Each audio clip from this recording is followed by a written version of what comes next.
Today, guys, I want to go over the state of Funko. We're going to be talking about how they're doing. Have they made more money? Have they lost money? What are their plans in the future to correct some ongoing issues and what it's looking like for 2026? Now, recently they just had their latest earnings call for Q4 of 2025, which was the last quarter basically of the year. And if you're wondering what an earnings call is, it's basically just them saying, oh, this is how, it's going to affect their stock, or this is how much money they made, this is how much they lost. Basically showing how the company is doing overall and how it may do in the next year. Now, today's video is just going to be a kind of a mix of a lot of looking at the business side of things. We're going to read from a Yahoo Finance article. I'm also going to give my opinion on a few things too. And of course, you guys can give your opinion down below. But I just want to tell you ahead of time what style video this is going to be. This basically won't be my typical Funko video where you're going to see a bunch of pops, announcements, and all that. It's going to be different today. So you can just leave this on in the background if you'd like. Now, very quickly though, I do want to ask the question of the day, which is, how are you guys feeling about Funko as another few months has passed? Are you guys still actively collecting? Have you cut down on how much you're collecting? Have you been getting rid of pops? So let me know how you guys feel about Funko lately. All right, so like I said, I wanted to go over the Yahoo Finance article that did a really good breakdown of the entire earnings call, as well as just highlighted pros and cons of what was mentioned. So something to know, after the earnings call did happen, their stock did go down, not by a ton, but it still did go down.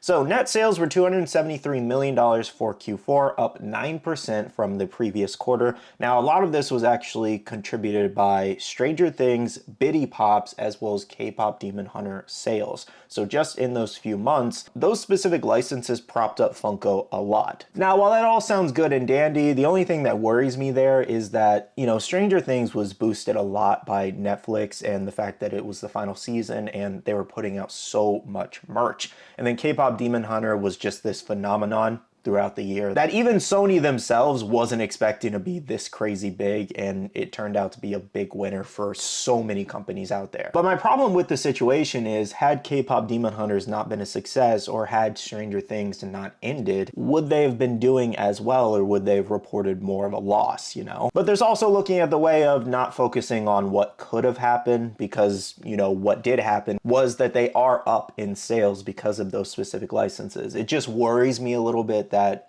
had those things not happened, or those specific franchises didn't do as well, would Funko still be up where they are currently? Anyways, their gross margin, 41%, slightly higher than guidance, which is always good.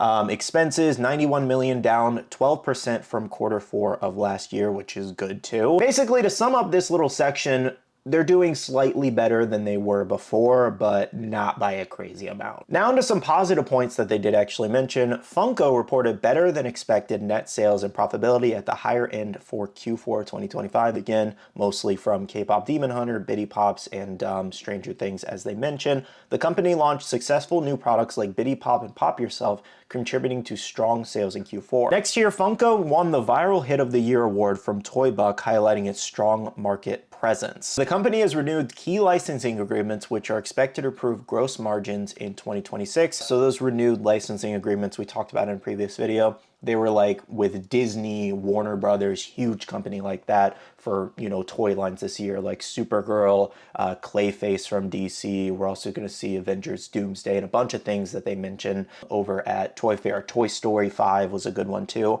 And then they also said Funko Inc. is expanding internationally with significant growth in Europe and plans to focus in Asia and Latin America. So they actually mentioned this last time too, so not much has changed from that little statement there, to be honest. Now, here's where we get to the negative points of a few things I wanted to mention. So Loungefly, a product line of Funko, is expected to see a decline in sales due to SKU cuts implemented last year. So SKU cuts basically means that they're cutting down on the products that will be available to be more profitable and have less expenses. Now, I kind of see that one both ways, because Loungefly is one of their strongest brands that they do own. They also own Mondo and maybe like one other thing that I'm just not thinking of. But yeah, like focusing on things that would sell better is obviously important here, but it also limits their growth into other fandoms, obviously, if they're not creating products for that specific thing. So it's a challenge, but I get why they're doing it. Now, only if they would do that with Funko Pops themselves and stop making anything and everything, because not everything sells, but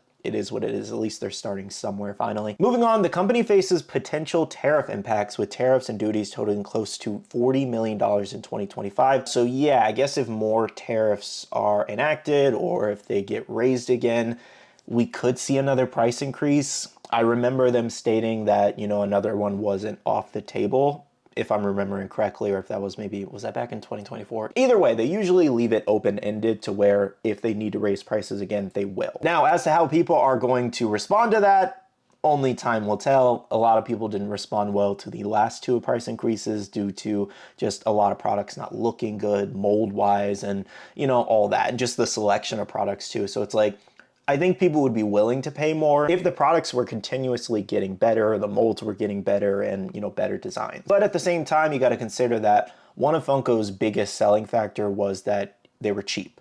It was a cheap way to get your favorite character. Even if you don't love how it looks, a lot of people who don't collect a bunch of Funko Pops maybe get one or two because they've made a specific character that, you know, nobody else has. And they used to be around the $8 to like $10 range. Now we're $15 for, you know, just a regular pop. And obviously the price goes up depending the style. Now they also go on to say that Funko is experiencing challenges in the US market, although trends improved in Q4. So, I mean, that's kind of a given. Most companies are experiencing challenges. A lot of it is just nobody has money right now. Look at the state of the world. Regardless of what political affiliation you have or whatever, it's just the last few years for most areas in the world have just been bad.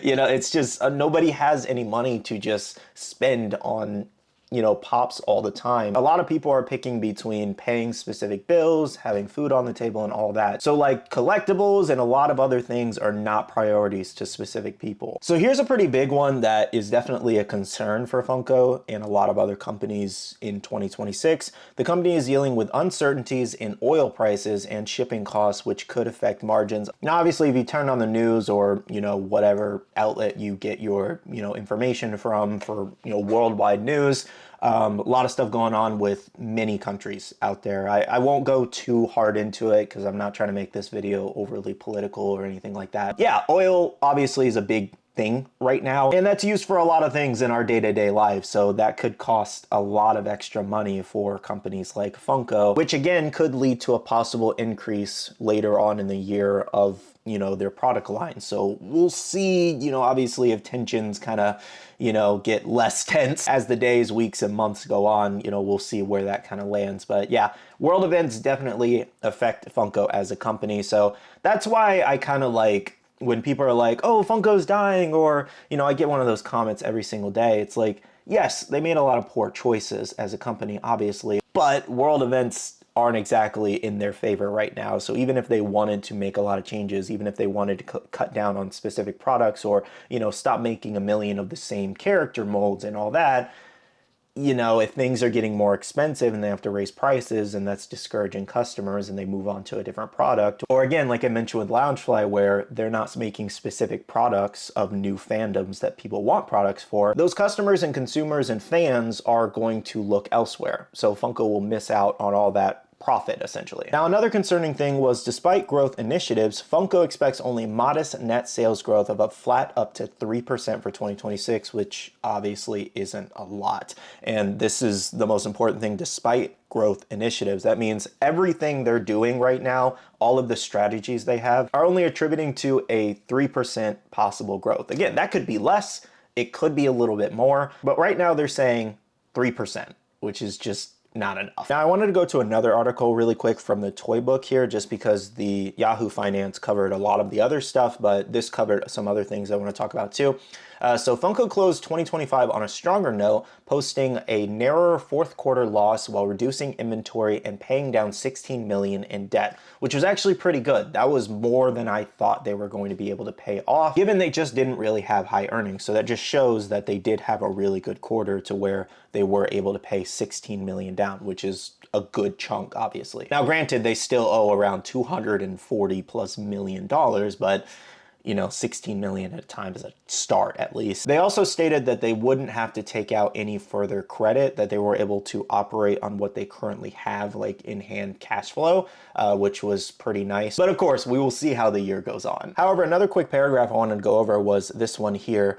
For the full year, net sales fell to $908.2 million, down from $1.05 billion. So around $100 million difference there. While net loss widened to $67.4 million from $14.7 million, net sales of core collectibles dipped 10%, while Loungefly slid about 10% too. Net sales reported under other, which included the company's Mondo division, decreased 59.4%, so almost 60% in sales decrease, in net sales decreasing, primarily related to the reduction of product offerings, including certain toys, games, and NFTs. So yeah, guys, there was your corporate jargon for the day. Hopefully, I kind of did a good job explaining most of that. It's a lot to understand, it really is. Because even I don't 100% understand all of this. I'm still learning as I go, but I understand enough to at least do a video and talk about it and do my best to explain it to you guys. But of course, I always recommend and urge you guys to look into these things. Anyways, though, let me know what you guys think about everything we just went over today, how you feel about Funko. Do you think they have a good outlook for 2026? Do you think they have a bad outlook? It's hard to tell, like it really is. It's nice that they had a profitable quarter for the most part, profitable in quotations. It was better than the previous one, which is always good. So if they can continue that, I think they'll be okay for a while, but they definitely have to turn things around more. And obviously the world events need to chill out too for companies like Funko to be a little bit more profitable too. I don't know about all of their decisions this year, like the Funko like animated TV content they would do that has kind of AI involved too. A lot of people are kind of upset about that, even though it's supposed to make it like easier tasks, and they'll have actual artists and storytellers doing most of the work, which is good. We'll see, what that turns into. I don't think that's the best idea of something to invest in personally, but we'll see. Maybe they're trying to market it more towards children and buying pops would be my guess there. They want to focus heavy on bitty pops, which people like the tiny little collectibles, so I get why. I know a lot of people don't like them here in the Funko space, but people love those. Like, even if they're not Funko collectors, they love the tiny collectibles. And then of course they have big plans with getting products faster to market, which is great. I really think Funko needs to have more of a presence at more big cons. Like, I was surprised that they didn't actually end up attending MegaCon this year. I thought that would have been huge for them, but they decided to go to Emerald City Comic Con instead because it was cheaper, I guess, to, because it's closer. But I think MegaCon should have been placed somewhere in the budget. That's everything for me today, though. Hit the like button down below if you did enjoy, and subscribe and click that notification bell if you're new here. I do want to say a big shout out to all the awesome Patreon supporters of the channel. You guys are amazing for supporting myself and the channel. If you guys are interested and want to check out the Patreon, the link is down below. We have a Patreon Discord where we share a lot of information, news, restocks, updates, links, and more. And finally, make sure to follow me on all my social medias at Skittlerampage over on Twitter, TikTok, Instagram, and my Facebook page, so you can stay up to date. All right, love you guys. See you guys in the next one. See you guys later. Bye.